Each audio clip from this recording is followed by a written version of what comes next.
তিস্তা সমস্যা সমাধানের যাত্রা শুরু হয়েছে। আগামী ডিসেম্বরেই চূড়ান্ত হবে মহাপরিকল্পনার রূপ। তিস্তার পানির হিস্যা আদায়ে ভারতের প্রতি শক্ত কূটনৈতিক চাপ সৃষ্টি করা হবে। রবিবার তিস্তা পাড়ে অনুষ্ঠিত গণশুনানিতে অংশ নিয়ে এই আশ্বাস দিয়েছেন অন্তর্বর্তী সরকারের উপদেষ্টারা। গণশুনানিতে অংশ নিয়ে নিজেদের দুঃখ দুর্দশার কথা তুলে ধরেন তিস্তা পাড়ের বাসিন্দারা। এ সময় পানি সম্পদ মন্ত্রণালয়ের উপদেষ্টা সৈয়দা রিজওয়ানা হাসান জানান, ভাঙন রোধে মার্চ থেকে নদীর তীর সুরক্ষার কাজ শুরু করবে পানি উন্নয়ন বোর্ড। আর স্থানীয় সরকার উপদেষ্টা আসিফ মাহমুদ সজীব ভুইয়া বলেন, তিস্তায় দীর্ঘ চর জেগে উঠেছে। চরের জনসংখ্যার অনুপাতে শিক্ষা প্রতিষ্ঠান করা হবে।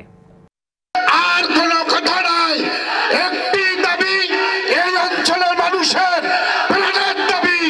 তিস্তা নিয়ে আর কোনো ধোঁকাবাজি নয়, এখন শুধু বাস্তবায়নের সময়।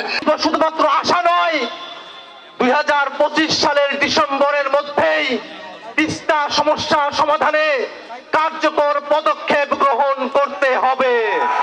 পরিকল্পনাটা 2025-এর ডিসেম্বরের মধ্যে চূড়ান্ত করতে হবে। তিস্তার চুক্তি বাস্তবায়নে এই অঞ্চলের মানুষের পানির ন্যায্য হিস্যা আদায়ে অন্তর্বর্তীকালীন সরকার মাথা উঁচু করে ভারতের সাথে নেগোশিয়েট করবে।